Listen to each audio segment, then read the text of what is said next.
Hello friends, आज हम जिस मूवी को एक्सप्लेन करने वाले हैं ये कहानी एक बुड्ढे की है जिसको जिमा नामी लड़की से प्यार हो जाता है और वो उसके साथ गपा गप करने की पूरी कोशिश करता है। तो देखते हैं ये कामयाब होता है या नहीं। अगर आपने मेरा चैनल सब्सक्राइब नहीं किया तो जल्दी से सब्सक्राइब कर लें ताकि हम मूवी को एक्सप्लेन कर सकें और आपको भी मज़ा आए और मुझे भी मज़ा आए। मूवी स्टार्ट होती है जहाँ हम इस बुड्ढे को देखते हैं जिसका नाम मार्टिन होता है। ये एक फ्रांस के छोटे से गाँव में रहता है। तो मार्टिन हमें बताता है कि वो 10 साल पहले यहाँ पर आया है और ये बेकरी उसके डैड की है और अब वो ये बेकरी को हैंडल करता है अपनी वाइफ के साथ मिलके।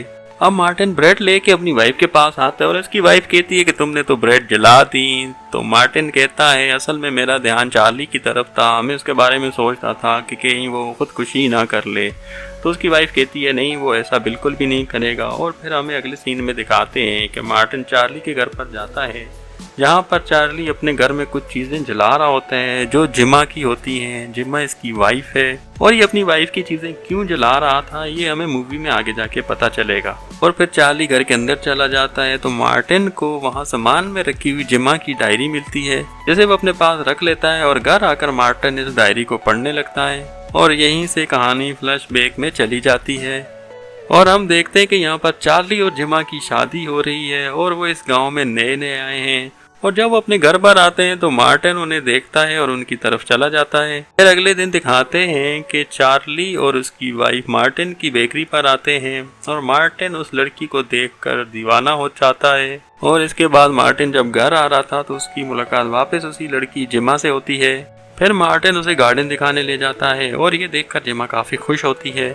अब रात को चार्ली मार्टिन के घर पर आता है और कहता है कि मेरे घर की बिजली चली गई है। और मार्टिन चार्ली के साथ उसके घर पर जाता है और उसकी लाइट को ठीक कर देता है। और पीछे से वहाँ पर मार्टिन की वाइफ भी आ जाती है और फिर ये चारों मिलकर वहाँ पर ड्रिंक करने लगते हैं। लेकिन इस दौरान मार्टिन की नजरें सिर्फ जिमा पर ही थी। और ऐसे ही करते हुए कुछ दिन बीत जाते हैं और एक दिन जिमा मार्टिन की बेकरी पर आती है। तो वहाँ पर मार्टिन जिमा से कहता है क्या तुम्हें जानना है कि ये ब्रेड मैं कैसे बनाता हूँ। तो जिमा कहती है हाँ जरूर, क्यों नहीं। तो मार्टिन उसे पीछे वाले कमरे में ले जाता है जहाँ पर वो ब्रेड बनाया करता है। फिर वो जिमा से कहता है कि चलो तुम ब्रेड बनाओ। तो जिमा ब्रेड बनाने लगती है। फिर मार्टिन से पूछता है बताओ तुम्हें कैसा फील हो रहा है। तो जिमा कहती है कि मुझे बहुत अच्छा लगता है और इस रूम में काफ़ी गर्मी थी। और जिमा अपना स्वेटर उतार देती है और उसकी वादियाँ देखकर मार्टिन के मुंह में पानी आ जाता है और उसकी हवस काफ़ी बढ़ जाती है। अब ऐसे ही कुछ दिन बीत जाते हैं। अब फिर एक दिन मार्टिन अपने घर जा रहा था तो उसे रास्ते में वापस जिमा मिलती है। तो मार्टिन उससे कहता है काफ़ी दिन हुए तुम ब्रेड लेने बेकरी पर नहीं आई। तो जिमा उससे कहती है कि मैं आजकल डाइटिंग पर हूँ तो इसलिए मैंने अब ब्रेड खाना बंद कर दिया है। और ये बताकर जिमा वहाँ से जाने लगती है। और उसी टाइम जिमा की पीठ पर एक कीड़ा काट लेता है जिससे उसको काफ़ी तकलीफ होती है। और वो ज़ोर से चिल्लाकर मार्टिन को आवाज़ देती है और वो हेल्प करने को कहती है। फिर मार्टिन उसकी बैग कवर खोलता है और फिर मार्टिन उस कीड़े को बाहर निकाल देता है और कहता है कि तुम्हें इस जहरीले कीड़े ने काट दिया है और मुझे चूस चूस कर इसका जहर निकालना पड़ेगा। तो जिमा उसको परमिशन दे देती है और मार्टिन फौरन से उसको चूसने लग जाता है। और तभी वहीं पर कबाब में हड्डी आ जाती है। एक लड़का आ जाता है जिसका नाम टोनी होता है।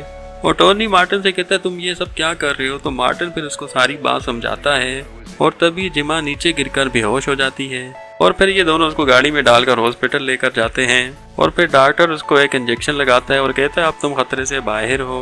और जब वो वापस घर आ रहे थे तो जिमा मार्टिन के कंधे पर सर रख के सो जाती है। अब अगले सीन में दिखाते हैं कि मार्टिन अपनी शॉप पे खड़ा है और बाहर जिमा और टोनी आपस में बातें कर रहे हैं। और इन्हें देखकर मार्टिन ये सोचता है कि जल्दी इन दोनों के बीच कुछ न कुछ अफेयर स्टार्ट हो ही जाएगा। अब एक दिन मार्टिन कहीं जा रहा था और रास्ते में वो जिमा को देखता है जो गाड़ी से कहीं जा रही थी और मार्टिन उसको फॉलो करने लगता है।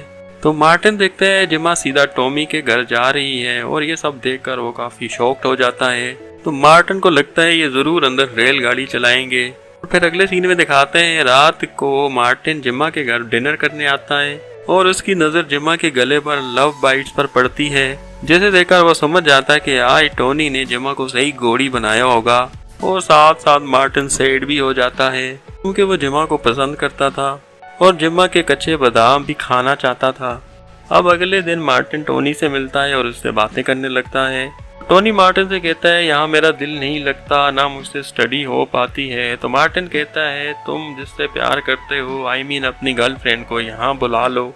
और अगले सीन में हम देखते हैं कि टोनी जिमा को अपने घर बुलाता है और मार्टिन भी अब उनको चुपके चुपके देख रहा था। और जिमा टोनी के घर जाकर फुल गोली बन के टपाटप करती है और ये देखकर मार्टिन की सुलग भी जाती है कि इन दोनों के बीच तो अब काफी स्ट्रॉन्ग अफेयर चलने लगा है। और ऐसे ही काफी दिन बीत जाते हैं। अब एक दिन जिमा मार्टिन की बेकरी पर ब्रेड खरीदने आती है और वो कुछ सामान वहीं पर भूल जाती है। तो मार्टिन वो सामान देने उसके घर पर जाता है और वहाँ पर वो कुछ आवाजें सुनता है और उन्हें सुनकर वो वहीं पर छुप जाता है। और वो छुपकर खिड़की से देखते हैं तो अंदर टोनी और जिमा गपागप कर रहे थे और जिमा साथ साथ टोनी को आई लव यू भी कहती है। और ये आवाजें सुनकर मार्टिन को काफी गुस्सा आता है। अगले दिन जिमा टोनी के घर पर जाती है और वहाँ पर गपागप करने के दौरान वहाँ एक मूर्ति गिरकर टूट जाती है जो टोनी की मोम की होती है। तो टोनी काफी परेशान हो जाता है, लेकिन जिमा कहती है तुम फिक्र मत करो, मैं अपने हस्बैंड से ये मूर्ति वापस ठीक करवा दूंगी। और जाते समय वो टोनी से कहती है कि ना हम भाग कर लंदन चले जाएं। अब अगले सीन में हम देखते हैं कि जिमा एक लेटर पढ़ रही है और वो लेटर पढ़ने के बाद टोनी के घर की तरफ जाने लगती है। टोनी की मोम जब घर आती है तो उन्हें वो मूर्ति नहीं मिलती। तो टोनी कहता है कि मूर्ति में कुछ स्क्रैच आ गए थे तो मैंने पास ही में एक आदमी को ठीक करने को दी है। और दूसरी तरफ टोनी का जिमा को मैसेज आता है कि आई एम सॉरी, मैं तुम्हारे साथ लंदन नहीं जा सकता। और ये पढ़कर जिमा को काफ़ी दुख होता है और वो रोते हुए अपने घर चली जाती है। और दूसरी तरफ चार्ली को भी अपनी बीवी पर काफ़ी शक होने लगा था, क्योंकि ना तो ये इसको ध्यान देती थी और ना ही कुछ और देती थी। और चार्ली थोड़ा बहुत इससे लड़ाई करके अपने दोस्त के साथ लंदन चला जाता है। इसके कुछ दिनों के बाद जिमा से मिलने उसका एक्स बॉयफ्रेंड आता है जिसका नाम पीटर था। और अगले ही सीन में पीटर और जिमा को किस करते हुए मार्टिन देख लेता है, जिसे देखकर मार्टिन समझ जाता है कि ये तो फुल रंडी बात है। अब अगले दिन पीटर फिर से जिमा के घर पर आता है और ये दोनों किचन में कॉफी बना रहे थे और बातें कर रहे थे। और उसी दौरान चार्ली भी अपने घर वापस आ जाता है। चार्ली पहले आराम से दरवाजे से अंदर जाता है और वापस भागते हुए बाहर निकलता है और मार्टिन को आवाज देकर बुलाता है। तो मार्टिन जब चार्ली के घर पर जाता है तो वो जिमा को मरा हुआ देखता है और इसके बाद वहाँ पर पुलिस आती है और जिमा की बॉडी को पोस्टमार्टम के लिए ले जाती है। और उसी रात जब पोस्टमार्टम की रिपोर्ट आती है तो मार्टिन को पता चलता है कि जिमा की मौत गले में ब्रेड अटकने से हुई है। फिर अगले दिन मार्टिन और चार्ली भी इसी बारे में डिस्कस करते हैं।